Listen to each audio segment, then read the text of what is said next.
Afternoon. I'm going to show you how to start off your crochet. So, like we discussed in class, you start with a loop and you pick up the loop with your hook, and you have one loop, just one loop on your hook.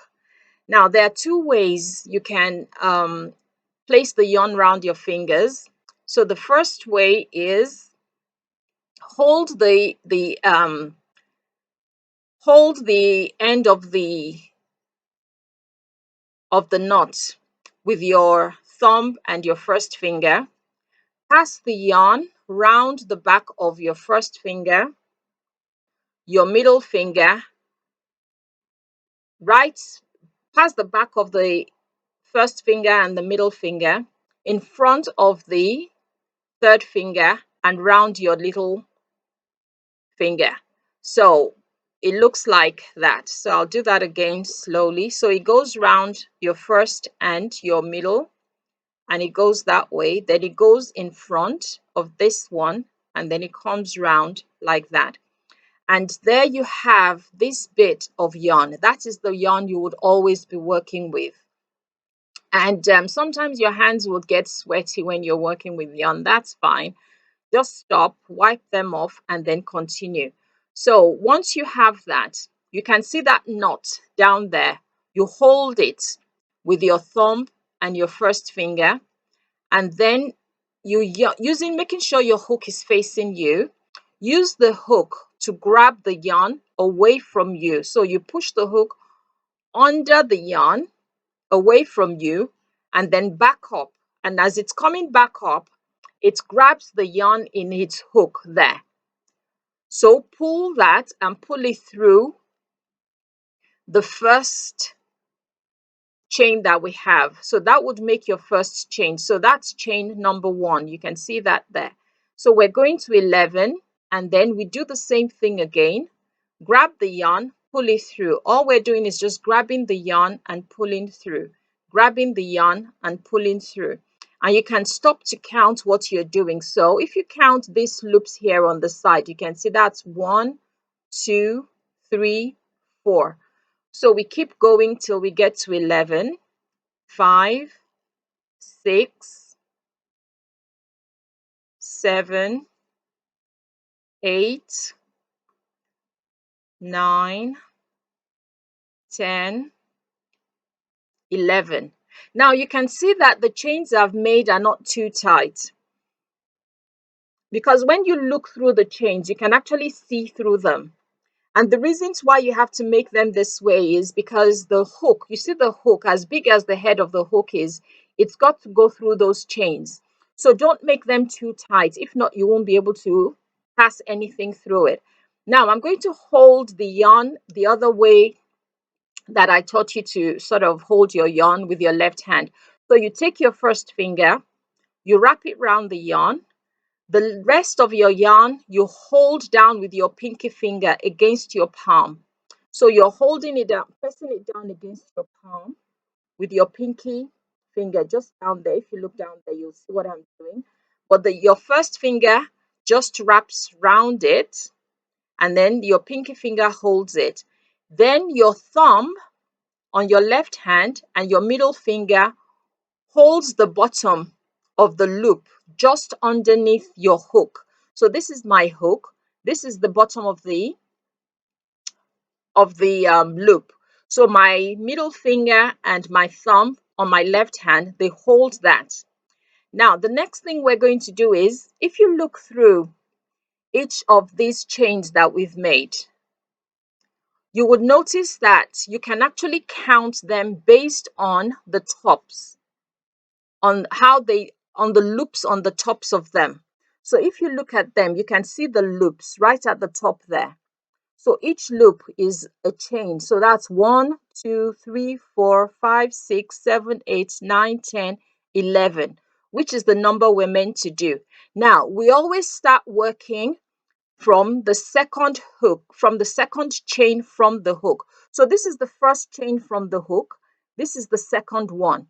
So the second, not the first loop here, this second loop, that's where we're going to start from. And you can see that in between them, you have these spaces. Each one of them has a space. So I'll use a pencil so you can see the spaces. You can see that space. The pencil has gone through this space. That's one. Then there's another one there. Then there's another one right beside it, and you keep going down the chain that way. You keep on seeing those little holes there. So I'm going to start working from the second hole. So I push the head of my hook through the hole in the chain, just from front to back. Then I grab the yarn and pull it just through the hole. I don't do anything fantastic. I just pull it through. Now I have 2 loops on my hook. Then I yarn over from front to back, and when you do that, the neck of the hook grabs the yarn.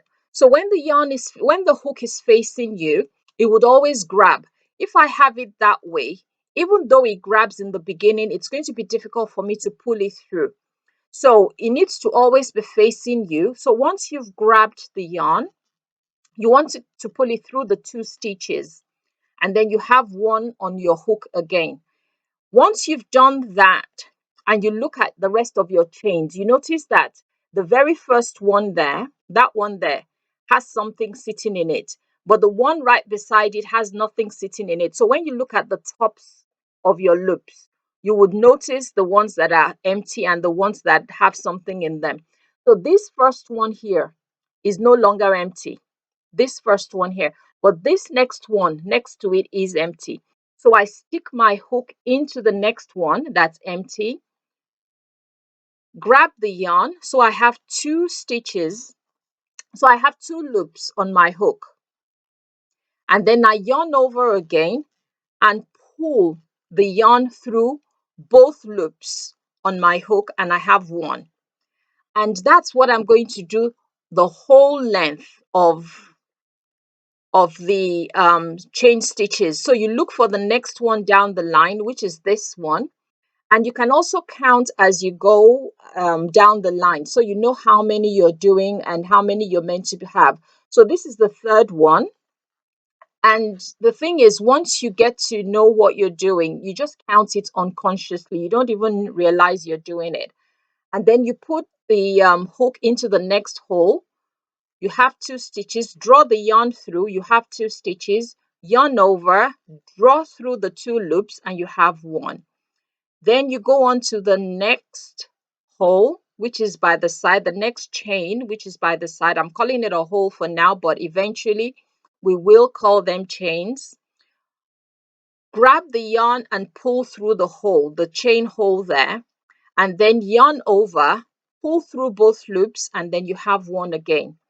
So we carry on doing that all the way down that the 10 chains that we have. So you notice that I started from here. Now I've worked to the middle. I've worked all the way here, and I still have these to go. So I just keep doing the same process.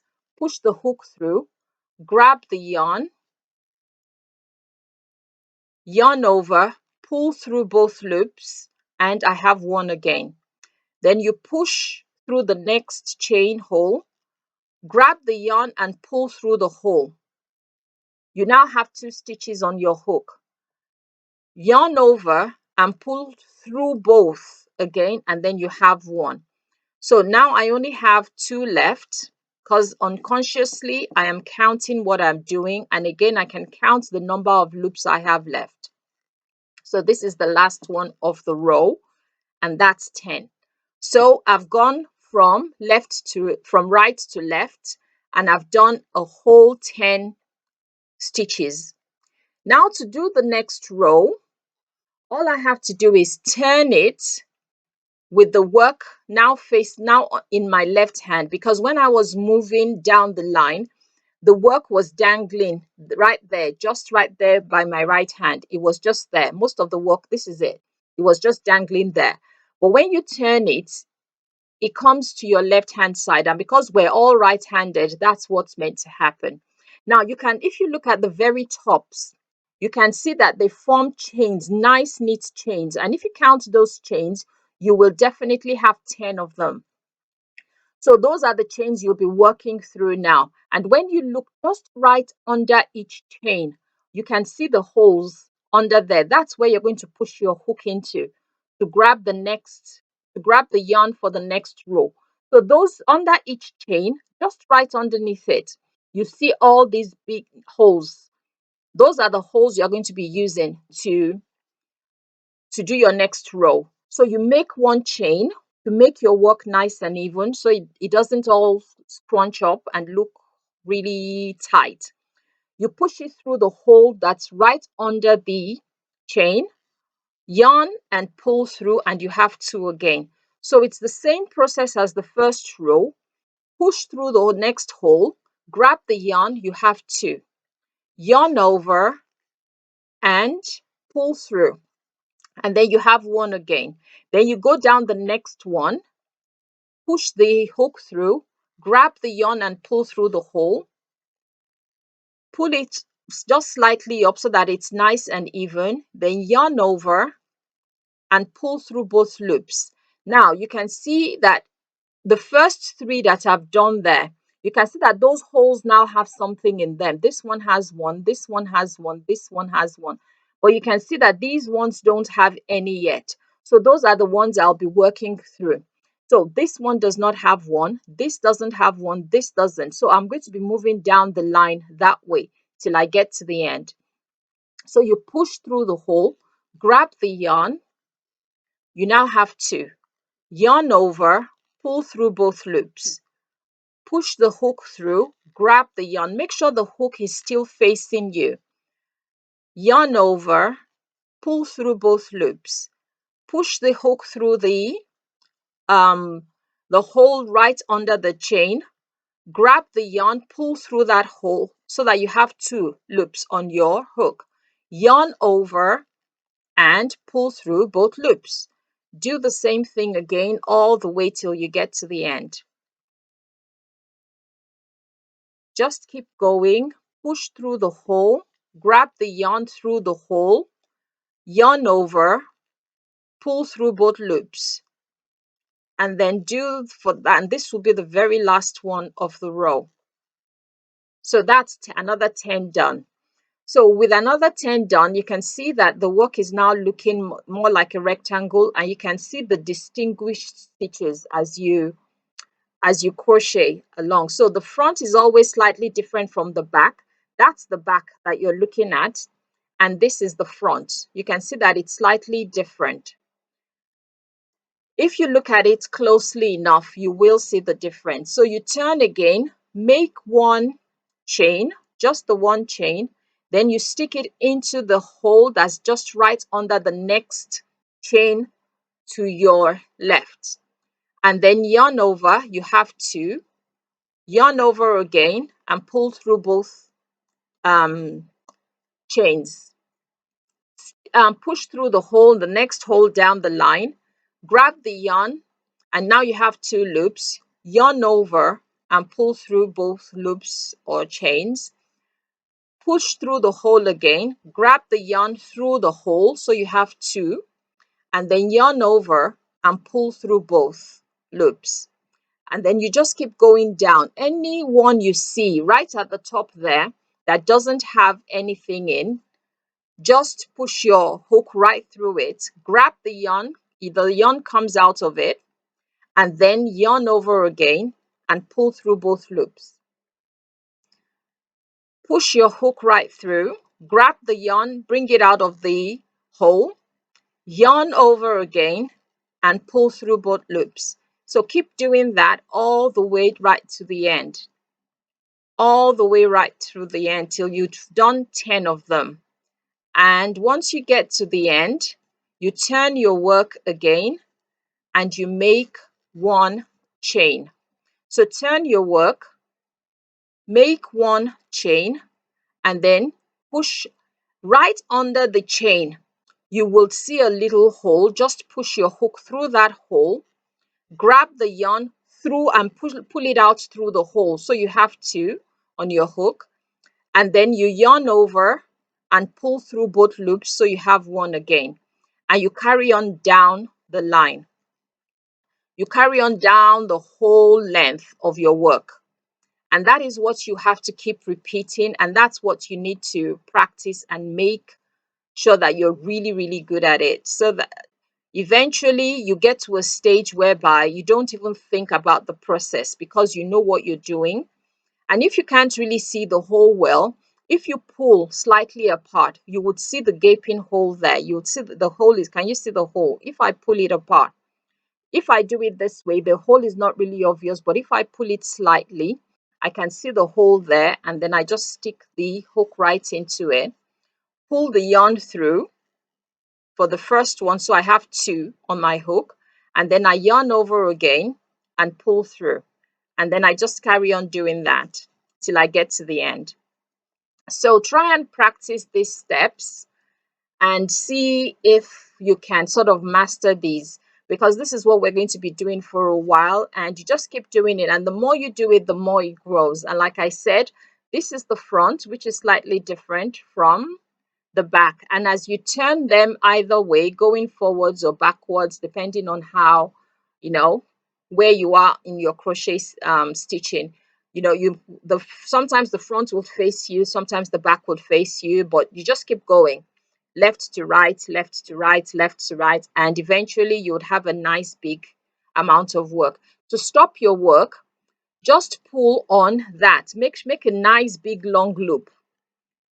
And the reason why we do it that way is so that that doesn't disappear. So say, for example, you're doing some work and your hook falls out and that unravels.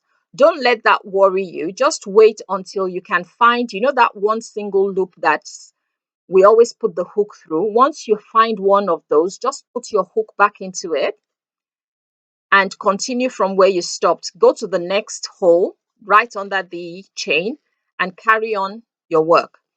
This is where crochet is a lot easier than knitting, because with knitting, once you drop a loop, it's a chain, or you drop a stitch, it's not that easy to retrieve it. But with crochet, it's a lot easier, because you just continue from where you stopped, from where it unravels to, and you carry on going forward, and that's it. I've got it all back. So even if you drop a stitch, just look for the one single stitch, the one, so that's the chain. Just look for wherever it is it stops, where you have one, just one on the hook, the hook one, and stick your hook into it. So you have just the one, stick your hook into it, and then carry on from where that stopped to the next chain, and always work towards your left. So you're working from right to left, and you just keep doing the same thing. Stick your hook through the hole right under the chain, grab the yarn, pull it through the hole, yarn over and pull through both loops on your hook. Push the hook through the hole, grab the yarn and pull it through the hole. You now have 2 stitches on your hook. Yarn over and pull through both stitches. So do the same thing again over and over. You have to yarn again, pull through both stitches or both loops, and you just keep doing that till you get right to the end of it. So I hope this has helped, and if you have any questions, don't hesitate to ping me and I'll try and answer you. So that is like a small précis of what we've done so far. Practice those and keep practicing until you become really, really good at it. See you soon. Bye.